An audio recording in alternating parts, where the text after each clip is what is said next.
It might not work. It might backfire, and we might be asked to resign. And when that happens, that will be an opportunity to give witness to our faith. All right, let's be real. Unless you run your own business, or you happen to be a nun or a priest, if so, God bless you, chances are that in order to get the bills paid, you are employed by a multinational corporation that is essentially obligated to be woke. Well, you're definitely not alone. Today I'm speaking with Cristofer Pereyra. He is the founder of the Tepeyac Leadership Initiative. It's an organization that helps Catholic professionals to truly be a testament to the gospel, especially at the workplace. If you feel like quitting your woke job, Chris has some words of advice for you. Chris, it's a pleasure to be speaking with you today. Could you give us a really short introduction on you and your organization? Absolutely. So I am a native of Peru. I've lived in the United States since I was 15 years old, and I made my life here. I lead a Catholic apostolate, a non-profit organization. In some parts of the world, it's called as referred to as an NGO. We do one thing, Gabriel, and it is our entire focus, and that is to form the formation of leaders. And we do it primarily through a 5-month, 18 weekly sessions leadership development program we call Tepeyac Leadership Initiative. And it is our mission, it's something we feel very passionate about. What's distinct and really unique about what we do is that we form Catholics for leadership, but not in the traditional sense. We don't form lay Catholics for leadership at the parish or at the diocese. The formation that we provide, the training, is Catholic leadership for civil society, board service, philanthropy, politics. Ultimately, the goal of our organization is to have more well-formed, faithful, and committed Catholics at every table where decisions are made. That was a great introduction. And for those who are watching or listening and wondering what the music is, Chris is at a coffee shop. You know, he's a busy man on the go, so we're doing this podcast in a coffee shop. But hey, it's good background music. Usually the podcast can feel a bit dry. Hey, we've got background music today. So, Chris, a lot of our listeners today have probably clicked on this interview because perhaps they're probably Catholic professionals, they identify with that term, and maybe they work for a company that doesn't fully align with their values as a Catholic. So, for example, maybe the organization they work for supports abortion, the LGBT agenda, maybe forces you to use preferred pronouns, etc. And, you know, they don't really want to work for this organization, but they don't really have a choice. And besides, every big organization out there today is about the same. They all have to do these things because they are forced to. Otherwise, you know, they don't get business or something for some whatever reason, right? So perhaps it would help, Chris, if you could speak to these people as we go on with this conversation. And I guess my first question is, since you work with young Catholic professionals, am I right to say that this is what many people are facing at work these days? Yes, 100%. And what you're referring to is the woke ideologies, and the word wokeism sort of brings together all of these ideologies: gender ideology, the culture of death, critical race theory, and the list just goes on and on. So wokeism brings all of this, right? And it's accompanied by the cancel culture, meaning if you don't comply, you get canceled, you get Or fired, fired? whatever. Yeah, whatever the case might be. So yes, all professionals, Catholics or not, are facing this pressure today to just simply comply, right? And it's sad because I believe that the people that are imposing this are not even the majority. I mean, maybe they could amount to half of the population, because now this is a global phenomenon. Yeah. But there's a silent majority, I want to believe, that does not agree with the ideologies that are being pushed. So what to do? I'll tell you, Gabriel, while it might be difficult, the answer is never to retreat, is never to leave. And I have seen this in many cases. This is the work that we do. We Mhm. prepare Catholic professionals to engage society and lead with the values of the gospel, lead as Catholics. And we show them about how to think about this in strategic manners, because you don't want to get fired. You want to have a seat at the table so that you can influence that Mm. table and the decisions that are going to be made so that we can re-Christianize the world, right?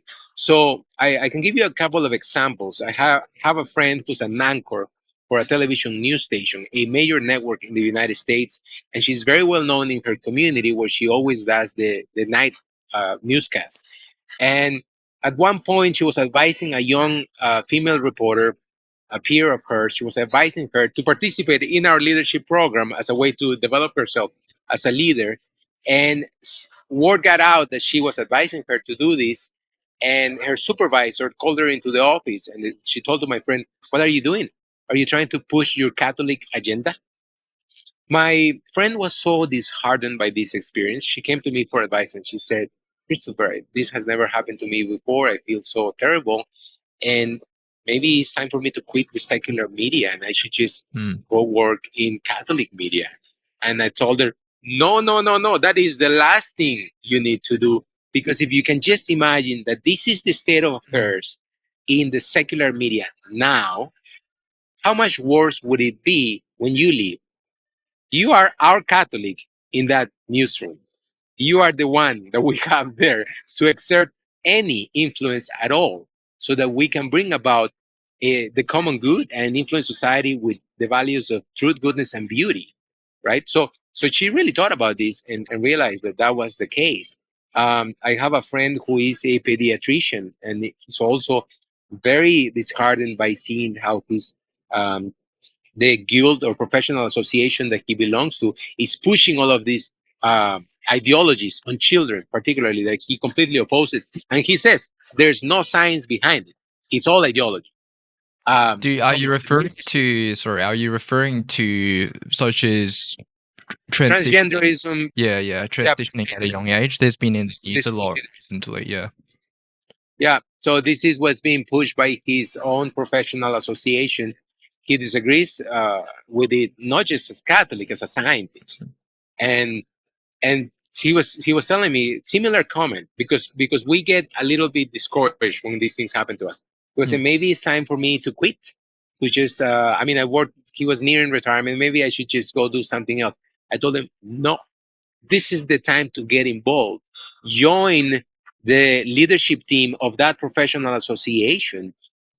Get a seat at the table so that your opinion can also exert some influence. You see, we have been thinking about these things wrong for the longest time, Gabriel, and this is why we got to where we are, because we have simply been retrieving from all the spaces and just leaving no space for God. Yeah. Do you have any examples of how Catholics getting a seat at the table has made some actual change come about? Absolutely. Listen, every institution, human institution in the planet is run typically, most 99% of the cases, by a group of people that on a regular basis sit around the table to go over an agenda and make some decisions. These are known as boards. They take on other names, right? They can be cabinets, advisory boards, um, boards of directors. They can be committees, subcommittees. You have your civic organizations like Rotary clubs, Lion clubs. You have your homeowners association and your parent teacher associations, Mm. right? And then at the government level, you have all of these bodies that legislate at the national and at the local level in just about every country. So what we have been trying to do for the past 6 years is to have more of our graduates in those seats, in those tables. And by the grace of God, about 85% of our graduates are now serving on boards.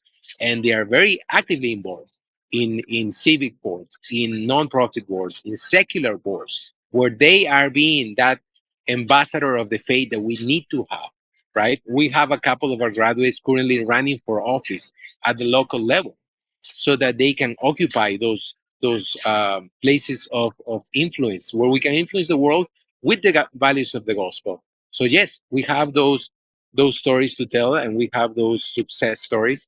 And it's only the beginning, Gabriel. We're really what we started here in Phoenix, Arizona, and now it's a global phenomenon because our program is available to all Catholics around the world. Is something that we hope will catch on fire, and anywhere in the world where there's a Catholic, a lay Catholic, he or she will rethink about which is the best way to strategically help advance the mission of the church. So you speak about how your organization helps young Catholic professionals to strategically operate in order to get a seat at the table because you don't want to get fired, right?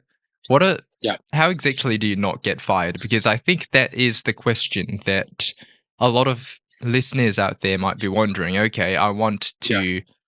No, I don't want to run away because you're right. You shouldn't retreat because then you lose. But how do I not get fired? Right? Well, let me tell you how. You don't always need to show all of your cards to everybody right from the beginning. Right. You never want to compromise your values.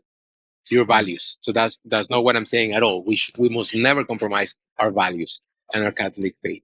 But you don't always need to see the other side or need to let the other side see you coming. You don't always need to show all of your cards from the beginning, right? For example, if you are sitting at the public school board anywhere in the world where they're making decisions about the curriculum that's going to be implemented, and something is presented to the board that is clearly morally, ethically, and probably scientifically objectionable, and you absolutely do not want to be approved, then as a Catholic, you sit on that board and you think, all right, let's see. There's about 4 or 5 other people in this board. I only have one vote. And there's a lot of reasons why that curriculum is objectionable. And maybe 1 or 2 of those reasons is the moral and the ethical aspects of it. And then there are others that are scientific, and there's something else that is problematic about it. So while we're discussing the curriculum, I'm going to talk about all of the reasons why that curriculum is the wrong curriculum for this school. I'm not going to bring up the religious reasons or the moral reasons, because the group around the table is not made out of believers. I'm the only believer. My religious reasons will not mean a thing to them. That's right. Right? But I can bring up the other ones. And then I could persuade maybe 2 or 3 people to agree with me because of those reasons that are based on reason or the natural law. And perhaps the other ones that were in the fence will be persuaded by us 4. And at the end of the day, we all decline that curriculum and it doesn't get approved. I didn't need to speak a word about the Catholic faith to accomplish that.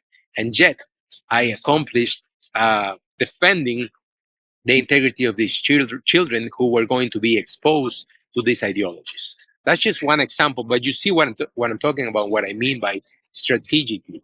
I do, yeah. I really like the way that you approach it from a non-religious aspect because I think a lot of Catholics think that spreading the gospel or being a warrior of Christ means that you have to preach the gospel and go full out religious and everything, but they sometimes forget. And I think this happens online on social media the most, where people they use their religious arguments against people who are not religious, so their arguments don't mean anything to them. So that's a really great point. But let's say for the everyday Catholic who's listening right now, who might not be on a board, maybe they're just an entry level, they just got a job, and perhaps their job is requiring them to participate in things that are contrary to their values. What is your advice for a young person like that? Yeah, well, I'll tell you this. If it is something that is clearly against church teaching and that somebody's asked to do, this person can always go to the human resources department or to their supervisors and on a one-on-one basis, without necessarily making a lot of noise at the office, voice their feelings and simply manifest that he or she does not feel comfortable engaging on that particular practice and would like to be excluded from it because of religious reasons, because of strongly held religious beliefs. And that should be a reason enough, and it Mm. will be in many spaces. People will be surprised. It will be in many spaces. So, in other words, you don't have to say, "Oh, I don't believe in the LGBTQ agenda. I don't believe in the death penalty." I don't. You don't Oh, have to go into all of that. You simply can say, I don't feel comfortable taking part on this because of my deeply, strongly believe religious beliefs. I am a Catholic, and I just can't. So I would like to be excused from taking part on this. If we just approach it that way, that is the diplomatic and believe it or not, most successful way in which people can be actually excused from taking part on many things, on many of these things. Now, this will not work all the time. This might mm, work half of the time. Today, the wokeism and and cancel culture are so strong and so uh, evil. Just I can't mm. think of another word that it's almost merciless, and there's every day there's less and less consideration. So this is the approach to take when we're forced to do something that goes against our conscience, but it might not work. Mm. It might backfire, and we might be asked to resign, and we might and when that happens, that will be an opportunity to give witness to our faith.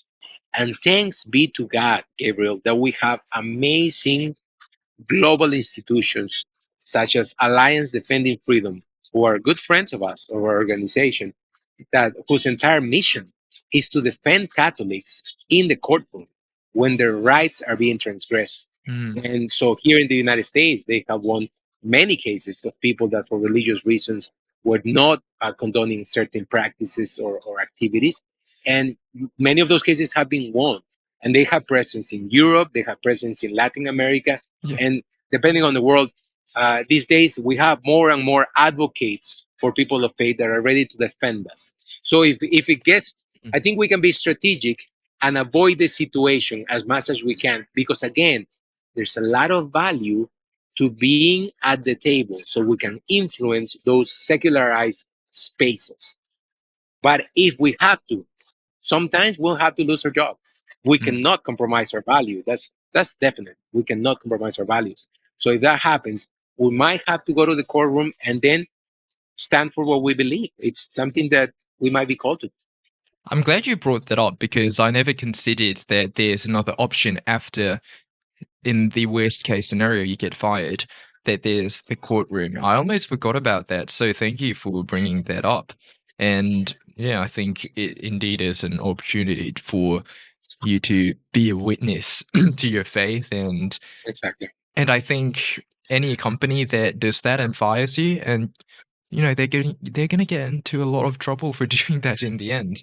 So I'm glad you pointed that out because I think a lot of Catholics out there feel a bit victimized, like, oh, they're helpless. But Mhm. putting it that way, Chris, that's, I think, a very empowering way to There is face still it. such a thing. There's still such a thing as religious liberty in Mm. most democratic For countries. sure. I mean, There even is. in Singapore, it's not the most religious, but I know that there are organizations that will definitely protect the religious liberties. And yeah, I mean, I think even if Singapore has that, most countries will have that. So Yeah, exactly. There are rare exceptions. This wouldn't work in North Korea, yeah, for example. for But sure. most places in the world, you can at least fight these things. And maybe God is giving us. We shouldn't look at it. Oh, I'm getting fired from my job. Maybe God, because these cases become public. They cover all of the news. They're covered by the news very often. Yeah. Maybe God is giving us an opportunity to give witness to our faith. For sure. I like the way you put it. That's great. So, to wrap this up with a final question, I'd like to ask, because you work with a lot of young Catholic professionals, what are some examples of how Catholics can practice their faith in the workplace besides just common sense things like, don't gossip, be kind to your colleagues? What's the difference between, just being a good Catholic and being a good Catholic professional? Absolutely. I'll tell you what it is. What Catholics, lay Catholics, particularly professionals in the career world, need to understand is that one of the most strategic ways in which we can advance the mission of the church and influence others for Christ is by simply striving for professionalism and striving for human perfection. And all that that means is doing our work to the best of our capacity. So if you at the office, at the workshop, at the lab, at the whatever you work, you show up always on time, are known for being on time, are known for dressing professionally, addressing other people in a polite manner. You're known for delivering your job well done and delivering it on time. You're known for having a teamwork attitude and always being willing to help your peers finish their task if you've already finished what you're working on, and you begin to create this reputation for professionalism and for leadership. Guess what happens? What happens, Gabriel, is that people begin to look up to you. People begin to admire you, and people begin to wonder about the reason for your joy and the reason for your success in life, and you haven't even said a word about that. But one day they say, "Hey, listen, I really admire your work ethic and the way that you do things. I wonder if you let me take you out for a cup of coffee, or maybe you take him out over a cup of coffee." And they ask you the question, and they ask you, "Hey, how do you do it? How do you keep it all together?" Well, that is that beautiful opportunity that we at times get to share with others our relationship with Christ. And that is very powerful. And all that we're doing is we're doing our job well done. We're doing it with love. And every day we're offering it up to God as a sacrifice, as an offering.